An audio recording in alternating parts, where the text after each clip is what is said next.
وحدت الوجود کا عقیدہ ہمارے مسلمانوں کی اکثریت کے ایمان میں شامل ہے اور باقاعدہ طور پر کتابوں میں لکھا گیا ہے۔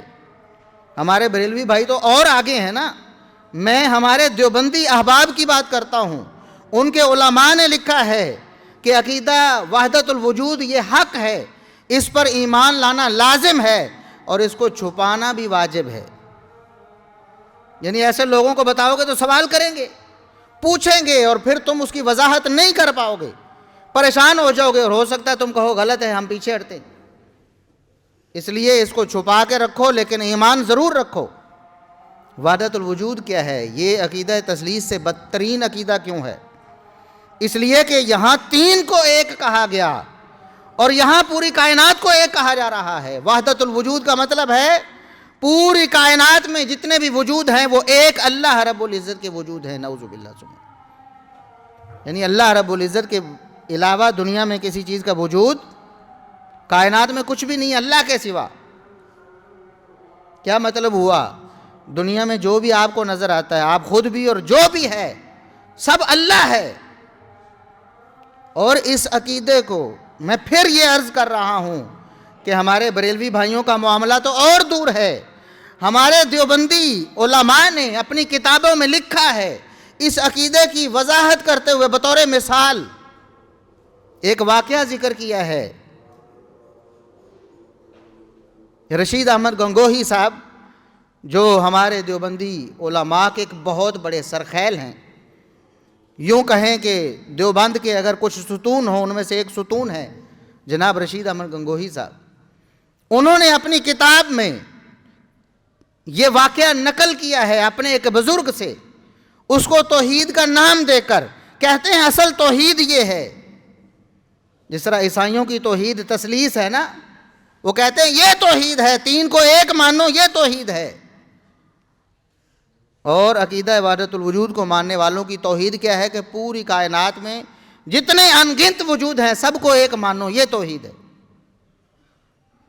اور یہ عبارت درج کی ہوئی ہے، کتابوں میں لکھی، آج تک موجود ہے، اس کا انکار ہمارے دیوبندی بھائی نہیں کرتے، اس کو مقدس سمجھ کر سنبھال رکھے ہوئے ہیں۔ عبارت کیا ہے؟ زامن علی جلال آبادی ایک بزرگ تھے، وہ کہتے توحید میں غرق تھے، یعنی توحید سر تا پیر توحید میں گوتے کھاتے تھے۔ توحید کیا تھی؟ اب توحید کو سمجھیں ذرا، اور اس واقعے کو میں کبھی بیان نہ کرتا ممبر پر اگر آپ کو اس معاملے کی سنگینی کا احساس دلانا مقصود نہ ہوتا۔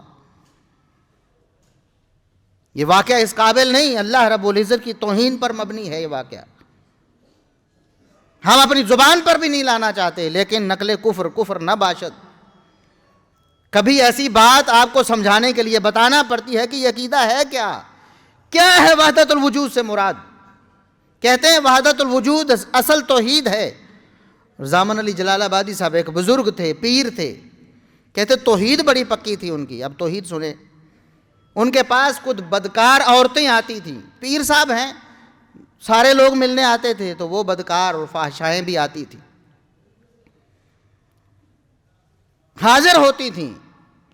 وہ دیکھتے ہیں کہ ایک فلاں عورت جو ہے نا وہ مسلسل غیر حاضر ہو رہی، فلانی بھی آئی، فلانی بھی آئی، فلانی بھی آئی، فلانی نہیں آئی۔ پوچھا باقیوں سے اس کے بارے میں، تو باقی عورتوں نے بتایا کہ ہم نے اسے بڑا کہا کہ چلو پیر صاحب آئے ہیں، ملو، جا کے ملاقات کرو، کچھ فیض حاصل ہوگا۔ اس نے کہا کہ میں بڑی گناہگار ہوں، سیاہکار ہوں، میرے کرتوت اچھے نہیں ہیں، برے اعمال ہیں میرے، کس منہ سے میں بزرگوں کے پاس جاؤں، پیر صاحب کے پاس جاؤں؟ پیر صاحب نے کہا، زامن علی جلال آبادی جن کی توحید کو بطور تعریف ذکر کر رہے ہیں، بطور مثال ذکر کر رہے ہیں، انہوں نے کہا بلا کے لاؤ اسے۔ اس عورت کو بلا کے لایا گیا جو فاحشہ تھی، روسیہ تھی۔ اس سے پوچھا تم کیوں نہیں آئی؟ باقی ساری آئی ہیں، تم کیوں نہیں آئی ہو؟ اس نے کہا حضرت میں بڑی بدکار عورت ہوں، روسیہ ہوں، میرے اعمال میرے کرتوت بڑے گندے ہیں، میں مناسب نہیں سمجھتی کہ ایسے کردار کے ساتھ آپ کے سامنے آؤں۔ آگے سے زامن علی جلال آبادی صاحب جو بہت بڑے بزرگ ہیں ان کے، اور توحید میں غرق تھے، توحید کا اظہار یوں کرتے ہیں، کہتے ہیں بی تم کیوں شرماتی ہو. یہ الفاظ تذکرۃ الرشید میں موجود ہیں. بی تم کیوں شرماتی، بی تم کیوں شرماتی ہو، کرنے والا کون اور کروانے والا کون، وہ تو وہی ہے. نعوذ باللہ ثم نعوذ باللہ. دنیا میں اللہ کے علاوہ تو کسی کا وجود ہی نہیں ہے. وہی کرتا ہے نعوذ باللہ، وہی کرواتا ہے نعوذ باللہ. یہ توحید ہے، اس کو کہتے ہیں عقیدہ وحدت الوجود. میرے مسلمان بھائیوں، عیسائیوں نے تین کو ایک کہا. اللہ نے کہا لقد کفر الذین قالوا ان اللہ هو المسیح ابن مریم. ایسے لوگ اللہ کے دین سے نکل گئے ہیں، کافر ہیں، جنہوں نے عیسیٰ علیہ السلام کی الوہیت کا دعویٰ کیا. اور لقد کفر الذین قالوا ان اللہ ثالث ثلاثہ. ایسے لوگ بھی کافر ہیں جنہوں نے کہا کہ تین ایک ہے، لیکن جو کہے پوری کائنات ایک ہے، اربوں خربوں لا تعداد وجود جو کائنات میں وہ سارے ایک ہیں. بتاؤ اس سے بڑا کفر کیا ہوگا؟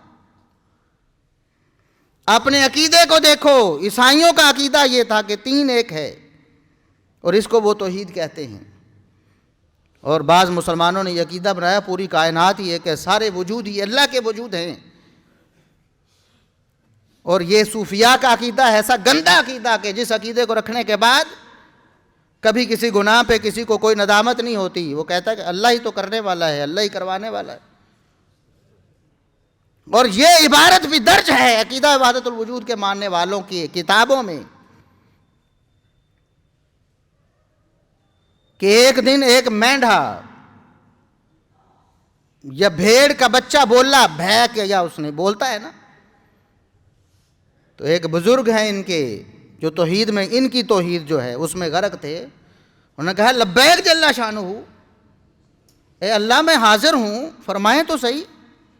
نعوذ باللہ ثم نعوذ. عقیدہ یہ ہے کہ یہ اس کا وجود بھی بھیڑ کے بچے کا وجود اپنا نہیں ہے، یہ اللہ ہے. نعوذ باللہ ثم نعوذ باللہ ثم نعوذ باللہ. یہ عقیدہ وحدت الوجود اور عقیدہ تثلیث، اس میں بتاؤ فرق ہے. وہ فرق صرف یہ ہے کہ عقیدہ تثلیث چھوٹا کفر ہے اور عقیدہ وحدت الوجود بڑا کفر ہے.